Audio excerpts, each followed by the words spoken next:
Hi, Kevin. Hi, Rowena. Let's just...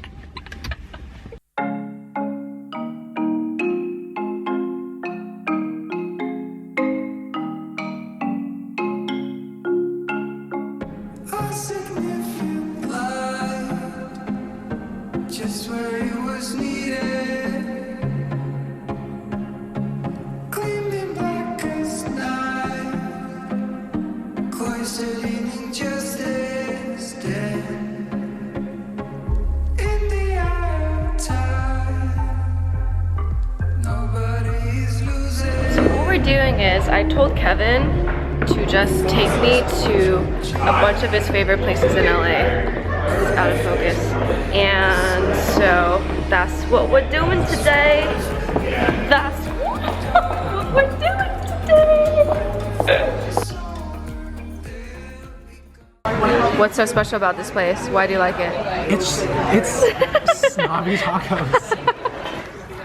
The way that I like describing it is bougie tacos. Bougie tacos. Bougie tacos. And it just it doesn't make me feel bad. And like, it's only one tortilla, which is less carbs. Right? Which is always great. And you know what you're getting yourself into. As much as I love hole in the wall stuff, this is just guaranteed good times. So good. I know last time we got tacos too. Last time we got tacos. Well, we can't say it on camera No, don't say where it is. We got secret tacos last time, but I'm not gonna tell you guys where it is. No one can know. That was delicious. Yep. Where are we heading now? We're going to Wheelhouse. It is a Wheelhouse. coffee shop in downtown Los Angeles, and it's a really cool representation of what happens when two really cool passions join forces and mesh into this beautiful creation. What are these two passions? Coffee and Bicycles. ooh, So excited. we'll see. All right.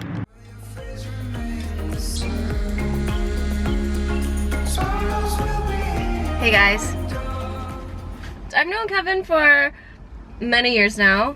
We're in the same class in high school together. Yep. And I had my head so far up my bum when I was young, and all I cared about was drinking, so I didn't really associate myself much with Yeah, I wasn't very cool. I a lot wasn't of doing people. much of that. Not to say that I was cool and you weren't. I was Totally just like, true. you know, this Right. our circles didn't really mesh.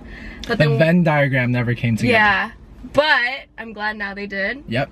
Years after we graduated, Many years. high school, Many and then years. and then college. Yep. So we reconnected earlier last year, Right. and ever since then he's like my link to my past, of like all of our past, my past friends, Yeah. our past friends, and Kevin. So you've been doing some really amazing things, like traveling. Sure. Shooting for Nat Geo, Yep. while maintaining a full daytime job. Exactly. Could you kind of tell us how this whole Nat Geo thing came about? So I went through the typical millennial struggle, where like you hate your job, you don't want to go to your job anymore, and like you start asking yourself like, what would I rather be doing, right? Yeah. So I was at work, and hopefully no one at work watches this. I was on the work computer, on the work internet, and I Googled like National Geographic, because like, I mean, who wouldn't want to get involved with an organization? You've always been into photography. Photography, nature, climbing, and like wildlife. So I realized that there weren't that many engineering positions open. You know, like if you want some bridges to be built inside your office, I got you. But they did have a program called the Young Explorers Program, where they basically funded young people under 25 to go and pursue their dreams and financially back their endeavors. So that time I was basically trying to go to 50 states in 50 weeks. As my own little venting method to like entertain myself while doing a boring job. Because your job did allow for Oh yeah, good amount work-life of balance travel. at Chevron is great. Like lots of vacation days, and just a very good company in terms of allowing you to just disappear and detach from work. So I was at like state 39 by the time I got involved. So I sent in my blurb of what I was trying to do, and they really liked it. And they gave me a call, and we scheduled some interviews. We went to DC for a weekend, where they basically try to help me make my program idea a little bit more marketable. So it's kind of like a series of pitches? Yeah, so like the ultimate pitch that I became was basically how to plan weekend trips for millennials. Because a lot of millennials only have 3-4 days or like 2 days, but a lot of trips are still totally feasible, right? It's just a matter of time and energy, and so just helping millennials plan weekend trips. And what was that whole experience like going to Washington, D.C.? It was really cool. Like for one of the days, like that really like changed my shooting or photography world was we went to the Smithsonian after it closed, and we got to tour some of the private galleries, and like there was a picture of like a national park in Zambia, and I was just sitting there, and like I've lived in Zambia and Zimbabwe growing up, and like I remember going to that national park and just seeing the shot of like the silhouette of an elephant and a giraffe like across the sunset. I just started crying because like it was just like a really full circle moment for me, and really spurred me on to like you might be tired at work, you might be bored, but like go ahead and push yourself so that you can feel more fulfilled than you do now. So it was really cool seeing like my idea transform from like, oh, going to random cities just for the sake of it, to like planning an agenda and planning the 48-hour days for millennials to go and see the world, because there's just so much to see. So did that, and then in a couple of weeks they let me know that I wasn't chosen, because just for like your information, there were like projects like this girl who was in New Orleans for Hurricane Katrina.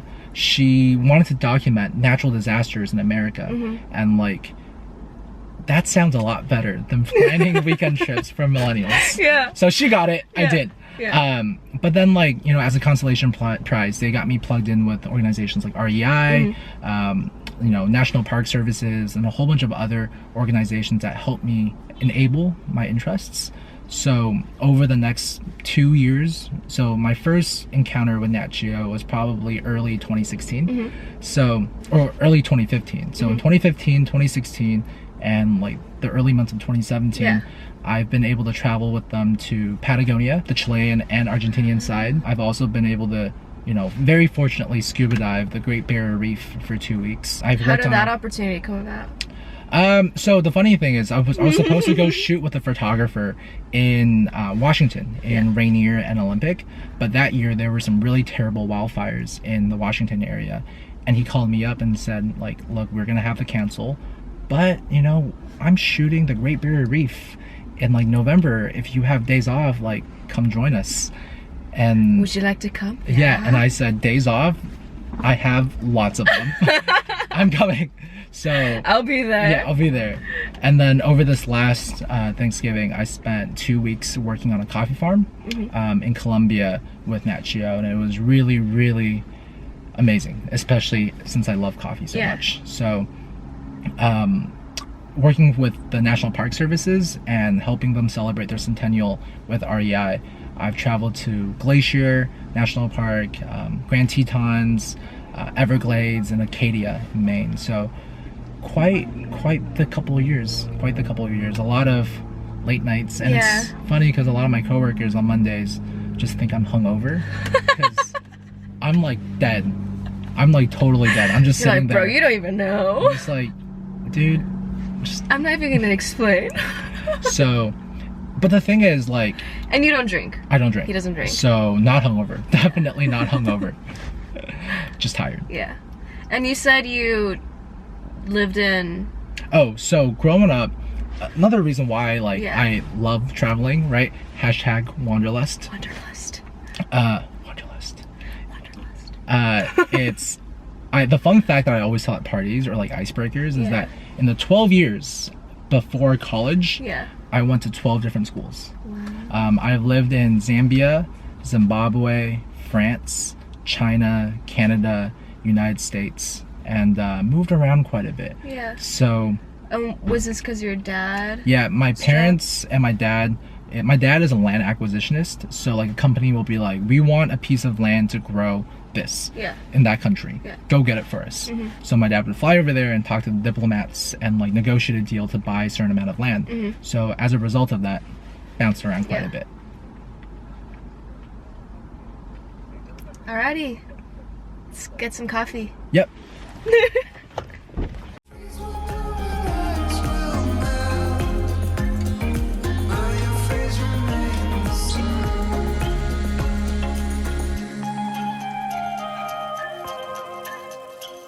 The trees will bloom and lights will melt.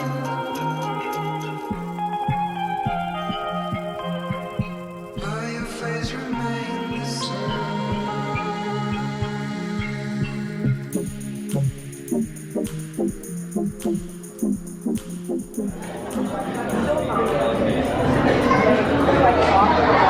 The crazy thing is, I was just there like a week ago. Naperville. Yeah, you know what that is? What's Naperville? Naperville is this little tiny suburb outside of Chicago. Oh. Super random, don't know why they put it there. That's a terrible place, your favorite place. So, Desiree, I'm sorry. So, no? Naperville is not a fun place to live. What is your favorite place then in the world? Naperville. Naperville? No, it's Cape Town, South Africa. I think I have this answer. Where's my favorite place? It's wherever I'm at. Deep. Always made that claim. It's beautiful. It says LA. And it's just like, it's so LA. It's overpriced chocolate that's beautiful. Overpriced chocolate that's beautiful. Guys, got that? If you have friends visiting or if you ever visit LA and you want souvenirs, why palm trees? So LA. Exactly. So unhealthy looking. Oh my god.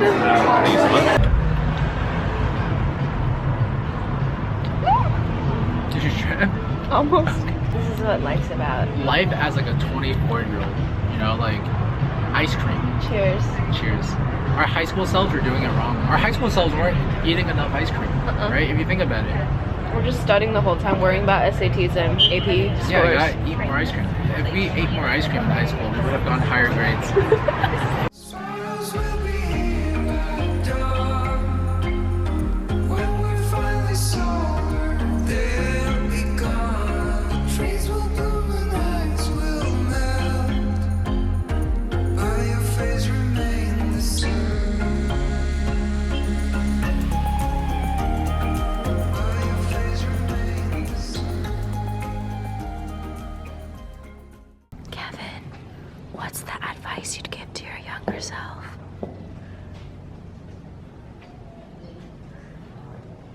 Don't do things that you don't want to do just because other people expect you to do it. This thing. Yeah, this thing right here. What do you think this plant would tell its younger self? It's okay if you want to stab people every now and then. This looks like an onion. Or like parchment paper. Look at how juicy you look. Yeah. I just want to like bite into it. I think if we're stranded in a desert, this would be our savior. All of these. Wow. Rock or cactus? Rock or cactus?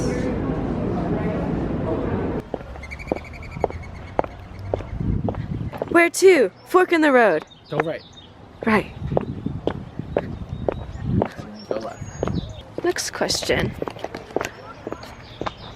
What's the next question? What does success mean to you?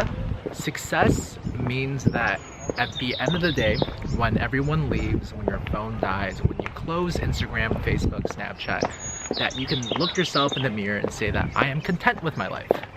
I am happy with my life, and I am ecstatic with all the decisions I've ever made. That is success. I love it. That just made my heart so full. You just made my day. I'm very quotable. Oh my god. I feel like I'm in Alice in Wonderland. These like little bulbous things.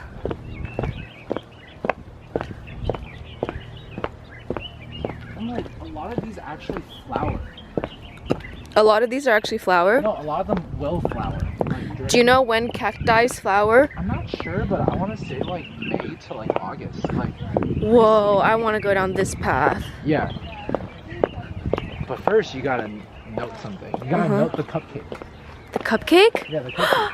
The cupcake. That's totally a cupcake. There's a big bulbous missing though. Yeah, someone. You're a had little cupcake. slice.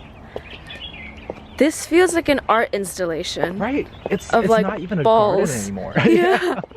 It's sharp balls. Yeah. But they're so colorful. It's like a little pumpkin patch of cactuses. Tunnels to crawl through.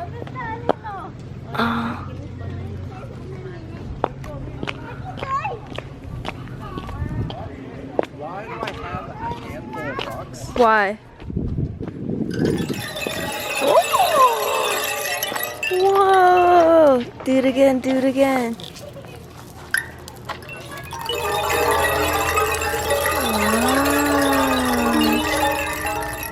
Question I'm gonna ask. Okay, what's your favorite color? What's your favorite food? Green, Korean food. What else do you want to know? If you could be any fruit, what would you be? So like now people say like if your personality is any fruit, like what would it be? Like people are coconuts, people are peaches. Yeah. I like to say I'm coconut water. Coconut I water. have no like barrier. Like if you want to know me, I'll tell you everything. Yeah. So I'm coconut water. Coconut water. Yeah. I like that. All right, last official question. Okay. This is the question that I actually wanted to ask you. Concluding thoughts. What do you want to leave the viewers with? That life is so short, you know, and like our bones are gonna start deteriorating, and like we're gonna be tired all the time. We're gonna have kids. So while you're in your 20s, go and see the world. Like, go and eat food in Turkey. Go and make curry in Thailand. Go and drink coffee in Colombia. Don't say I want to do it or I wish I could do it. Just go do it. Do it. Do it. Do it. Do it. Do it. Do it. Do it. Do it. That's like one of my biggest pet peeves. Biggest pet It's just, like- peeves? No, well, I mean, I have a lot of It's so pet peeves. humid here. Yeah. Like one of my pet peeves is just that like people always see my pictures or like see other pictures like, man, I wish I could go, right? And the truth is you can. It's very simple to. Just go on the internet and find out details about it and figure it out. Book it. Book it. Book it. Book it. Breath of fresh air. Going along what he was saying, it's like friends who say, oh my god, bro, it's so cool that you're making YouTube videos. I'm like, you can do it too. But like, seriously, you could. but like really, anyone can do Right. this. All it takes is for you to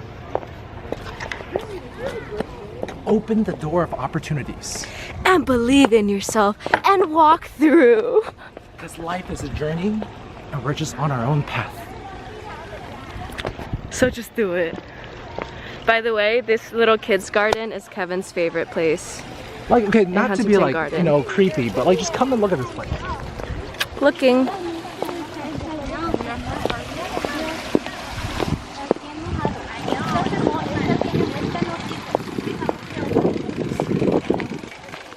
This is so adorable. Wow. Like imagine Aw. your kids having Miniature everything. We could have eaten our ice cream in here. Exactly. Like this is so nice. If you could teach your kid one thing, what would you teach your kid? So, story. Growing up, my parents took me traveling a lot, and one thing that they would always let me do, which I hated at the time, but I'm so thankful for now, is we would go to like Singapore, and we would be there for like 4 days. And this is when I was like 7 or 8 or like 9 or 10. And they would say, Kevin, you have to plan this day. We will pay for it, we will fund it, but you plan everything. Figure everything out. How to get from this place to this place to that place. And if that place is closed, where do we go afterwards? Or where do we go instead of that place? So doing that growing up really gave me the confidence to go do other seemingly daunting activities because I had the faith that I could do it. Nothing is ever too hard. As long as you're willing to put in the effort, you can do it. Do it! Do it! Do it! Whatever it is that you've been putting off, whatever it is that you've been thinking about doing, or having been wanting to, or have wanted to do it. Thanks, Kevin. Toodles. Toodle-doo.